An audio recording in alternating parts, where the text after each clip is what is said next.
Focus करते हैं IDBI bank पर, जहां पर नतीजे अच्छे रहे हैं।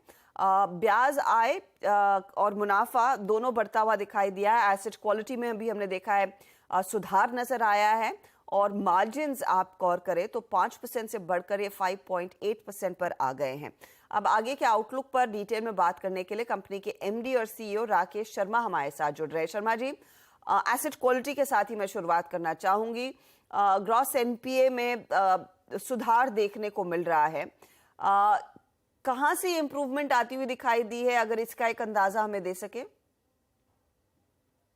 जैसा कि आपने हमारे रिजल्ट्स में देखा है, इस क्वार्टर में हमारी 1628 करोड़ की रिकवरी हुई, और उसकी वजह से हमको ग्रॉस एनपीए रिडक्शन में भी बेनिफिट मिला, और नेट एनपीए भी कम हुआ है।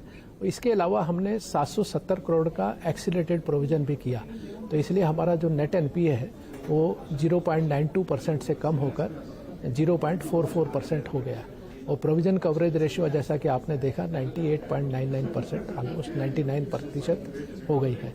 और कमिंग क्वार्टर्स में भी मुझे उम्मीद है कि रिकवरी अच्छी होगी और हम इसी तरह का इम्प्रूवमेंट शो करेंगे।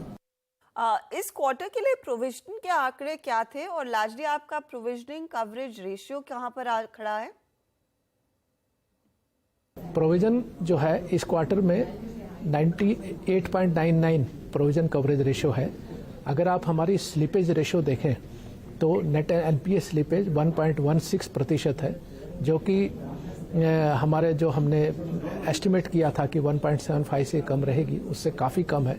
इस बार का अगर आप स्लिपेज देखें तो 551 करोड़ का जो स्लिपेज है, पिछले लगभग मेरे ख्याल में सभी क्वार्टर्स में लोएस्ट स्लिपेज हुआ है। और क्रेडिट कॉस्ट चाहे 1.63 है, बट क्योंकि हमने एक्सीलरेटेड प्रोविजन, जैसा मैंने अभी कहा 770 करोड़ का एक्सीलरेटेड प्रोविजन किया है, उसकी वजह से क्रेडिट कॉस्ट आई है। अगर ये एक्सीलरेटेड प्रोविजन नहीं होता तो हमारी क्रेडिट कॉस्ट जो है वो नेगेटिव है, क्योंकि ये जो है हमारी रिकवरी से भी इम्पेक्ट हो जाती है। तो both credit cost and slippage ratio are under control. Sir, मैं यहाँ से आगे एडवांसेस की सिचुएशन आपसे समझना चाहूंगी। इस पर्टिकुलर क्वार्टर में आपने कितने लोन दिए हैं, इसमें से कॉर्पोरेट लोन्स कितने हैं, रिटेल एडवांसेस में कितना इजाफा देखने को मिल रहा है? इस बार जो है हमारे नेट एडवांसेस में 20% की हमने ग्रोथ दिखाई है, और इसमें दोनों में ही ग्रोथ रही है। हमारे स्ट्रक्चर्ड रिटेल एसेट्स जो है उसमें 13% की ग्रोथ रही है, और कॉरपोरेट में भी अच्छी ग्रोथ आई है। इसकी वजह से हम टोटल ओवरऑल 19% का नेट एडवांसेस में ग्रोथ दिखा पाए। जो क्रेडिट रिटेल में से कॉरपोरेट और रिटेल का रेशियो है वो 31 और 69 सेम कंटिन्यू कर रहा है, पर हमारा जो बोर्ड अप्रूव्ड पॉलिसी के अनुसार हम कॉरपोरेट में 35% तक जा सकते हैं। तो जो भी अच्छे कॉरपोरेट्स मिलेंगे और जहाँ पे हम मार्केटिंग करके ए एंड अबव रेटेड ला सकते हैं, वहाँ पर हमारे लाने का अभी भी स्कोप है। तो इसलिए जो रेशो है वो 35% कॉरपोरेट की जा सकती है।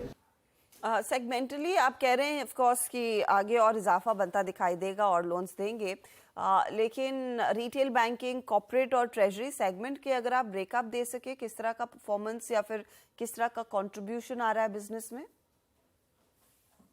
अगर हमारा जो प्रॉफिटेबिलिटी है, ट्रेजरी ने भी जो हमारा उनका मॉडिफाइड ड्यूरेशन और जो PV01 है वो अंडर कंट्रोल है। और जैसा कि हमने कॉरपोरेट में जैसे आपको बताया, स्लिपेज जो है वो कंट्रोल में रही। इसकी वजह से अगर आप देखें तो ओवरऑल हमारी बैंक की प्रॉफिटेबिलिटी जो है वो 756 करोड़ पिछले जून 2022 क्वार्टर में था, उससे बढ़कर इस बार नेट प्रॉफिट 1224 करोड़ हो गया है, जो कि 62% की YOY ग्रोथ है। इसी तरह अदर पैरामीटर्स में भी, ऑपरेटिंग प्रॉफिट में भी ग्रोथ है, नेट इंटरेस्ट इनकम में भी ग्रोथ आया है, और जो नेट इंटरेस्ट मार्जिन है, जो कोर मार्जिन है, वो भी हमारा 3.73 से बढ़कर 3.94 हो गया है। तो ओवरऑल सभी पैरामीटर्स में अच्छा इम्प्रूवमेंट देखने को मिला। मार्जिन्स में भी इम्प्रूवमेंट है, आप मेंटेन कर पाएंगे इन मार्जिन्स को? जैसा कि मैंने कहा, नेट इंटरेस्ट मार्जिन, जो कोर नेट इंटरेस्ट मार्जिन है वो 3.94 है। पिछले साल जून 2022 में ये 3.73 था, और जो डिपॉजिट्स के इंटरेस्ट रेट्स बढ़े थे उसका इम्पैक्ट काफ़ी कुछ तो इस क्वार्टर में आ गया है, इसलिए इसका कुछ कॉस्ट ऑफ डिपॉजिट भी बढ़ा है। वो थोड़ा बहुत लैग इफेक्ट अगले क्वार्टर में आ सकता है, पर उसके साथ में क्योंकि एडवांसेस के ग्रोथ के साथ हमको काफ़ी विश्वास है कि हम जो है निम इसी प्रकार मेंटेन कर पाएंगे। और इन एनी केस जो हमारा जो पहले साल हमने मार्च के रिजल्ट के समय टारगेट दिया था कि निम 3.5 से ऊपर रहेगा, तो समवेयर 3.5 से 4 के बीच में हम निम सस्टेन कर पाएंगे, ये हमारा विश्वास। शुक्रिया हमारे लिए समय निकालने के लिए and all the very best coming quarters के लिए। चलिए इसी मोड पर हम लेंगे एक छोटा सा ब्रेक, लेकिन आप बने रहिए।